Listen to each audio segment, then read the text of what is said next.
Kenapa miskun ini? Biasanya ketika kita melakukan terapi bekam, usahakan jam tangan itu tidak boleh menggunakan jam tangan atau perhiasan ya. Seperti itu teman-teman ya. Kita gunakan ini teman-teman. Kita gunakan terapi ini. Ini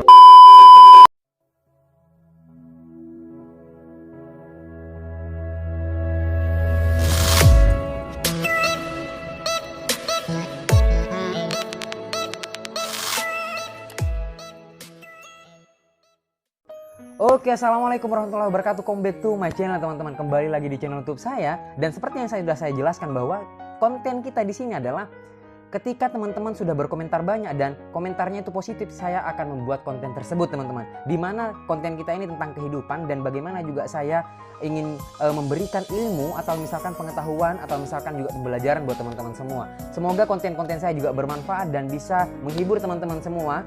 Jadi di sini saya akan membuat konten yang berbeda, di mana ini adalah pekerjaan saya atau profesi saya teman-teman. Saya akan menjelaskan di sini dan saya juga akan mereview alat-alat yang sudah saya pakai untuk bekam teman-teman. Jadi seperti ini, seperti yang sudah saya jelaskan kemarin bahwa ketika komentar yang paling terbanyak itu saya akan membuat konten tersebut, dan komentar yang paling baik atau positif itu akan saya buat konten teman-teman. Dan komentarnya di bawah ini teman-teman ya. Banyak sekali komentarnya teman-teman ya, untuk keluarga saya atau misalkan orang-orang dekat yang dekat dengan saya atau misalkan sahabat-sahabat saya seperti itu. Bang, intinya seperti ini bang, buatlah bang, coba bang buat konten bekam atau misalkan buat terapi konten yang sekira-sekira bermanfaat untuk ditonton atau seperti itu bang. Nah, jadi seperti ini teman-teman, saya akan mereview alat-alat bekam saya atau misalkan alat-alat yang saya gunakan ketika bekam seperti itu teman-teman ya. Oke teman-teman, pantau terus video ini setelah yang satu ini.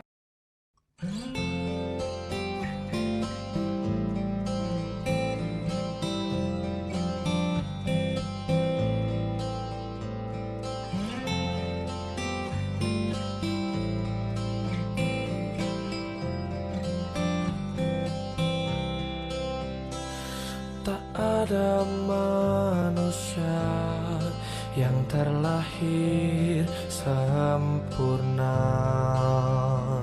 Jangan kau sesali segala yang telah terjadi. Kita pasti pernah dapatkan cobaan yang berat. Seakan hidup ini tak ada artinya lagi. Syukuri apa yang ada. Hidup adalah anugerah. Tetap jalani hidup ini, melakukan yang terbaik.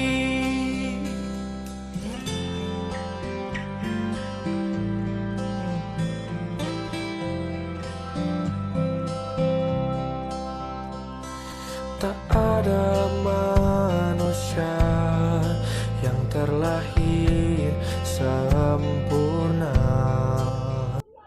Oke teman-teman, nah seperti yang sudah saya jelaskan bahwa di sini saya akan mereview alat-alat bekam saya, di mana ketika saya pergi untuk ngebekam pasien saya atau misalkan pergi untuk menjalani terapi komplementer saya, itu saya harus menyediakan alat-alat ini teman-teman. Dan saya di sini saya akan menjelaskan alat-alat ini satu persatu teman-teman, supaya teman-teman apabila pemula-pemula juga atau misalkan orang yang ingin tahu tentang masalah bekam atau misalkan terapi komplementer, yaitu kata bahasa Arabnya itu hijamah seperti itu teman-teman ya, atau misalkan seperti orang-orang bilang itu, kalau orang Madura atau misalkan orang-orang Indonesia bilang itu candu seperti itu teman-teman ya, candu atau misalkan bekam seperti itu. Oke teman-teman, kita akan menjelaskan satu persatu apa sih alat yang sudah saya bawa ke pasien saya, atau misalkan apa sih alat yang saya bawa kepada pasien saya seperti itu ya. Saya akan jelaskan alatnya di sini dan saya akan menggunakan kamera belakang untuk melihat langsung ke sini teman-teman ya. Pantau terus ya teman-teman ya. Oke teman-teman, saya akan menjelaskan bagaimana sih alat-alat yang sudah saya gunakan ketika saya pergi kepada pasien saya teman-teman ya. Nah, menjadi perawat yang profesional itu atau misalkan menjadi tukang bekam profesional itu, bagaimana ketika alat-alat kita itu sudah lengkap seperti itu. Yang pertama yang harus kita teliti itu adalah APD teman-teman. Ke sini ya. Mungkin teman-teman bisa melihat di sini, ini adalah perlengkapan saya ya teman-teman ya. Ini Di sini ada tisu, ada masker, ada handscoon juga. Nah, jadi di sini teman-teman, saya akan menjelaskan satu persatu. Ini adalah alat saya ketika saya pergi untuk diundang atau misalkan pergi untuk ngebekam teman-teman ya. Oke, kita jelaskan satu persatu. Dimulai dari APD teman-teman ya. Ini yang sudah saya jelaskan semua juga kepada teman-teman semua, supaya teman-teman bisa mengerti atau misalkan bisa mencoba ini di rumahnya teman-teman ya. Atau misalkan Anda juga bisa menjadi pembekam. Tidak perlu Anda ikut pelatihan, tetapi Anda harus mengetahui prosedurnya dulu teman-teman. Oke, ini saya akan menjelaskan di sini. Jadi, hal yang pertama kali kita harus ketika kita akan mengebekam itu adalah APD, alat perlindungan diri.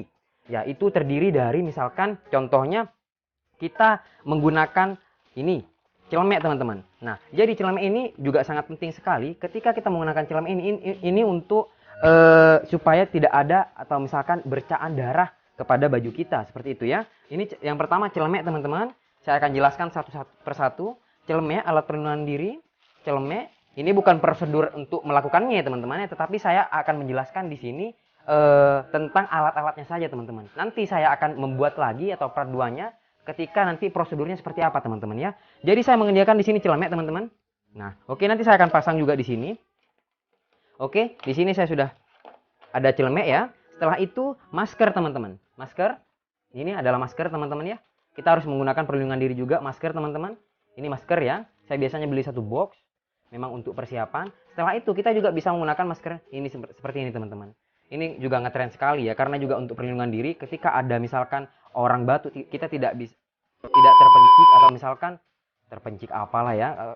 Seperti ini teman-teman. Ketika ada orang batuk, kita tidak terpapar atau misalkan kita tidak terkena cairan atau misalkan batuk dari pasien tersebut, atau seperti itu teman-teman ya, atau misalkan darahnya seperti itu. Ini teman-teman maskernya. Jadi yang pertama adalah celemek, masker, handscoon. Setelah itu teman-teman, ketika saya juga ingin melakukan terapi bekam, saya harus menggunakan hand sanitizer dulu teman-teman. Ini hand sanitizer dimana kegunaannya juga untuk mencuci tangan kita sebelum kita melakukan terapi bekam, seperti itu. Jadi hal yang pertama yang saya akan gunakan itu adalah masker, ya, masker. Setelah itu celemek. Setelah itu kita menggunakan handscoon juga. Kita menggunakan handscoon teman-teman ya. Kita menggunakan handscoon. Saya jelaskan di sini, akan jelaskan di sini satu persatu teman-teman ya. Saya akan menggunakan handscoon. Setelah itu saya juga akan menggunakan masker double, ya.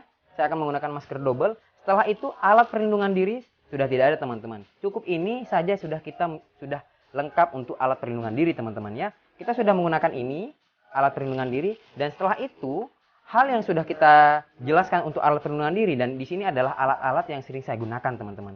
Di mana hal yang utama ketika menjadi pembekam itu adalah kita harus menyiapkan alat kop. Alat kop teman-teman ya. Di mana ini adalah alat kop saya. Di mana alat kop ini mereknya Samora teman-teman. Ini Samora ya, dimana memang saya suka dengan merek Samora ini karena kualitasnya juga bagus. Yang kedua, Samora ini juga kuat teman-teman ya, bagus juga. Biasanya banyak juga alat-alat kop itu atau misalnya alat-alat bekam itu semacam Kungzu, banyak juga, atau merek-merek Cina lainnya atau misalkan seperti apa. Tapi saya lebih suka menggunakan Samora teman-teman. Oke, kita jelaskan ya, ini adalah perlengkapannya teman-teman. Kita menggunakan alat Samora atau misalkan alat kop ya. Ini sudah lengkap semua teman-teman. Dan yang kedua alatnya adalah ini teman-teman. Kita harus menggunakan baki atau misalkan tempat untuk penyanggahan alat bekam kita, seperti itu teman-teman ya. Setelah itu saya biasanya menggunakan tensimeter atau sphygmomanometer teman-teman. Saya menggunakan tekanan untuk tensi darah. Jadi ketika saya melakukan bekam atau misalkan terapi bekam, saya harus menggunakan ini dulu teman-teman untuk mengetahui diagnosa atau misalkan untuk mengetahui penyakit pasien saya, seperti itu, atau apakah dia darah tinggi atau misalkan dia darah rendah, seperti itu teman-teman ya. Kita lainkan di sini, kita pisahkan. Dan biasanya saya menggunakan mesin teman-teman. Ini mesin barbershop saya, dan saya juga menggunakan silet. Kenapa di sini saya menggunakan silet atau misalkan mesin ini? Karena ketika kita ingin membekam pasien, ketika posisinya itu stroke, biasanya kita bekam di bagian kepala. Dan di mana bagian kepala itu kita harus gundulkan teman-teman ya, digundul teman-teman ya, seperti itu. Kita harus menggunakan mesin, seperti itu teman-teman ya. Setelah itu saya biasanya menggunakan betadine teman-teman. Kenapa? Kadang-kadang kalau kita ada luka atau apa, kita bisa langsung mengobatinya, seperti itu teman-teman ya. Kita pisahkan di sini alat-alat yang kita sudah ini yang pertama adalah alat bekam. Setelah itu spic manometer ya teman-teman ya. Spic manometer ini sangat penting sekali untuk melihat tekanan darah pasien saya, dan tidak lupa juga dengan suhu teman-teman. Kita harus menyediakan untuk termometer air. Saya juga bisa menggunakan dua-duanya teman-teman ya. Terkadang saya juga menggunakan termometer digital, saya juga terkadang juga menggunakan termometer air raksa teman-teman. Oke, kita sudah review juga tadi dan di sini ada handscoon. Setelah itu ketika saya ke pasien saya ini, saya jelaskan ini adalah bak instrumen, di mana ini tempat-tempat gunting atau misalkan banyak sekali teman-teman di sini juga kegunaannya ya. Ini teman-teman ya, bisa teman-teman lihat sendiri. Ini untuk menjepit kasa atau misalkan bisa untuk menggunting alat-alat misalkan seperti contohnya kalau misalkan saya membuat kasa di sini seperti itu teman-teman ya. Nah, jadi oke, kita siapkan bak instrumen, ini bak instrumen. Nah, jadi teman-teman, sudah saya review semua ya alat-alat saya di sini sebagian, dan saya juga tidak lupa membawa ini teman-teman. Ini alat cek GDA, dimana ketika saya interaksi dengan pasien saya harus mengecek beliau atau misalkan dia apakah mempunyai penyakit kolesterol atau misalkan asam urat atau gula darah. Jadi saya tahu titik-titik di mana saya harus membekam teman-teman ya. Oke, sudah saya jelaskan tadi di sini. Saya harus membawa cek gula darah juga atau misalkan asam urat atau kolesterol teman-teman ya. Setelah itu kita harus menyediakan jarum bekam teman-teman. Ini sangat penting sekali juga ya. Ini jarum bekam ini untuk menusuk pasien, dan biasanya juga kalau untuk pembekam-pembekam itu ada juga yang suka menggunakan silet seperti itu, ada juga teman-teman ya. Banyak sekali macam-macamnya teman-teman ya. Tetapi saya menggunakan jarum teman-teman. Ini jarumnya ya. Setelah itu kita pisahkan ke sini. Kita pisahkan di sini teman-teman yang sudah saya review, handscoon, celemek, dan alat perlindungan diri juga saya sudah pisahkan di sini. Dan tidak lupa saya membawa plastik juga. Plastik ini kegunaannya untuk pembuangan darah kotor ketika ada pasien misalkan darahnya itu banyak teman-temannya. Jadi saya buang untuk ini untuk alat pembuangan saja seperti itu. Jadi dan ini adalah bengkok, ini saya buatkan bengkok teman-temannya. Jadi biasanya darah-darah kotor itu saya letakkan di sini. Bengkok itu banyak macamnya ya, bukan cuma seperti ini ya, tetapi bengkok itu sebenarnya bentuknya itu loncong seperti ini teman-teman, seperti bak instrumen, tetapi saya menggunakan seperti ini bengkok saya. Karena kenapa? Karena kita menggunakan wadah yang besar seperti itu teman-teman ya. Setelah itu saya menggunakan ini teman-teman, alkohol. Ini alkohol fungsinya juga untuk membersihkan ekop yang sudah misalkan ada darah kotornya seperti itu teman-teman ya. Yang ketiga adalah minyak zaitun teman-teman. Minyak zaitun ini juga sangat penting sekali untuk pelumas teman-teman ya. Setelah itu juga saya menggunakan cairan O2 untuk membersihkan disinfektannya. Setelah itu saya menggunakan air bersih teman-teman. Dimana air bersih ini ketika kita melakukan bekam, saya harus menggunakan air bersih supaya ketika badan itu kotor saya harus bersihkan dulu seperti itu teman-teman ya. Ini adalah air yang saya gunakan biasanya ketika menuju ke pasien saya. Ini adalah air bersih teman-teman ya. Setelah itu ini minyak zaitun ini saya letakkan di sini teman-teman. Biasanya untuk pelumas saja teman-teman ya.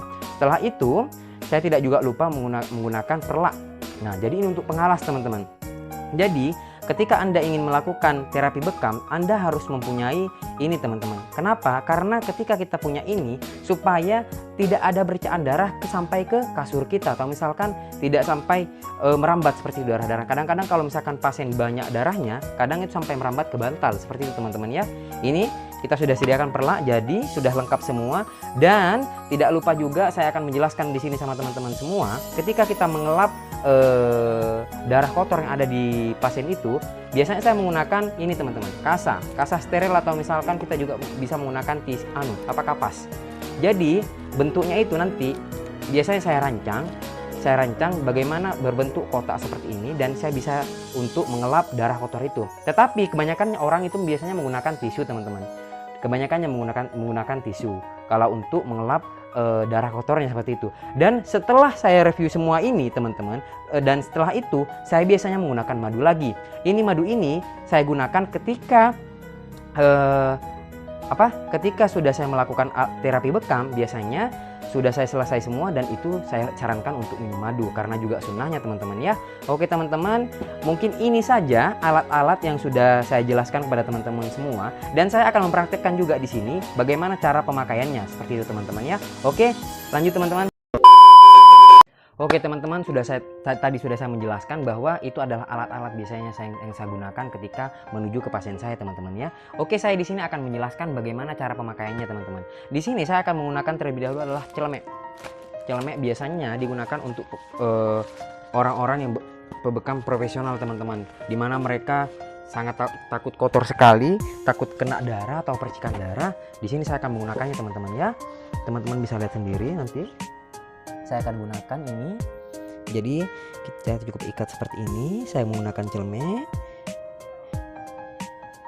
Dan biasanya saya harus menggunakan hand sanitizer teman-teman untuk cuci tangan. Setelah itu biasanya terlebih dahulu itu memang ketika sebelum berinteraksi dengan pasien saya harus menggunakan masker teman-teman. Dimana saya harus menggunakan masker? Itu biasanya sudah dari berangkat dari rumah biasanya saya sudah menggunakan masker teman-teman ya. Saya harus menggunakan masker lagi. Saya perlihatkan kepada teman-teman semua, semoga juga bermanfaat ya teman-teman ya. Juga bisa ditiru alat perlengkapan untuk alat terapi bekam supaya Anda bisa kelihatan profesional teman-teman. Oke, seperti ini. Oke teman-teman, kita sudah menggunakan ini teman-teman ya. Setelah itu kita menggunakan ini teman-teman, pengelasnya lagi teman-teman ya. Oke, sudah kita gunakan ini, sudah selesai semua. Setelah itu kita baru menggunakan teman-teman, handscoon. Kita gunakan handscoon. Ini adalah kita cukup gunakan handscoon bersih ya. Nah, ini handscoon bersih teman-teman, bukan handscoon steril. Yang terpenting ketika ngebekam itu adalah ini teman-teman, jarumnya yang steril, bukan dari apa, tetapi jarumnya yang steril. Dan kita juga harus bersih teman-teman ya ketika kita melakukan terapi bekam. Jadi seperti ini teman-teman, kita gunakan handscoon ini. Biasanya ketika kita melakukan terapi bekam, usahakan jam tangan itu tidak boleh menggunakan jam tangan atau perhiasan ya. Seperti itu teman-teman ya. Kita gunakan ini teman-teman. Kita gunakan terapi ini. Nah, ini adalah perlengkapan yang sudah saya siapkan dan yang biasanya yang sudah saya lakukan ketika melakukan terapi bekam kepada pasien saya teman-teman. Oke. Dan ini sudah saya jelaskan semua teman-teman ya kepada teman-teman semua. Beginilah penampilan saya ketika saya melakukan terapi bekam. Terkadang saya juga tidak perlu biasanya menggunakan ini teman-teman. Cukup menggunakan masker itu sebenarnya sudah cukup teman-teman. Tetapi kalau misalkan teman-teman ingin menggunakan ini, tidak jadi masalah juga ya teman-teman ya. Jadi mungkin ini adalah alat perlindungan diri di mana kita sudah bisa melakukan terapi bekam teman-teman. Mungkin pesan saya di sini adalah saya akan menjelaskan terlebih lanjutnya lagi, atau misalkan saya akan membuat konten lagi ketika saya melakukan bekam kepada pasien saya teman-teman. Di mana saya akan membuat konten yang paling menarik lagi. Jadi teman-teman jangan lupa komentar yang paling terbanyak di sini. Saya akan membuat konten itu. Dan misalkan konten kita itu berbaur dengan pendidikan atau misalkan pengetahuan atau misalkan tentang kehidupan, saya akan membuat konten itu teman-teman. Yang terpenting adalah teman-teman suka dengan konten saya. Tonton terus, dukung terus. Yang penting kita di sini melakukan hal yang positif, bukan negatif seperti itu. Walaupun misalkan nanti ada kesalahan kata dari saya, yang penting saya sudah menjelaskan walaupun itu sedikit teman-teman ya. Terima kasih banyak telah menonton video saya. Apabila ada kesalahan dari kata-kata saya mohon maaf. Ini adalah perlengkapan yang sudah saya jelaskan hanyalah seperti ini teman-teman ya. Mohon maaf apabila ada yang kurang dari sini. Saya mohon maaf teman-teman. Biasanya saya hanya menggunakan ini teman-teman untuk menuju ke pada pasien saya. Terima kasih telah menonton video ini. Jangan lupa bersyukur, jangan lupa terus belajar. Teman-teman bisa jadi pembekam di rumahnya, atau misalkan teman-teman bisa jadi tukang bekam seperti itu. Walaupun teman-teman tidak melakukan pelatihan, saya akan ajarkan nanti bagaimana caranya. Tetapi teman-teman harus mengikuti pelatihan ya, supaya teman-teman juga mendapatkan sertifikat dan teman-teman juga bisa mengikuti ujian standarisasi seperti itu. Supaya teman-teman juga mempunyai izin untuk melakukan terapi bekam seperti itu. Intinya jangan lupa bersyukur, terus belajar, terus apa yang sudah kita gapai, percayalah semua itu Allah yang mengaturnya, Tuhan yang mengaturnya. Kita hanyalah serahkan kepada Allah. Ini hanyalah sebagai acuan untuk teman-teman semua ketika menjadi seorang pembekam untuk pemula atau misalkan juga sebagai pembekam yang sudah profesional. Terima kasih teman-teman ya telah menonton video saya. Mungkin sekian dari saya. Komentar yang paling terbanyak saya akan buat konten lagi, atau misalkan saya akan menuju ke pasien saya buat konten seperti itu. Jadi jangan lupa komentar yang paling banyak teman-teman ya. Terima kasih telah menonton video saya. Assalamualaikum warahmatullahi wabarakatuh teman-teman.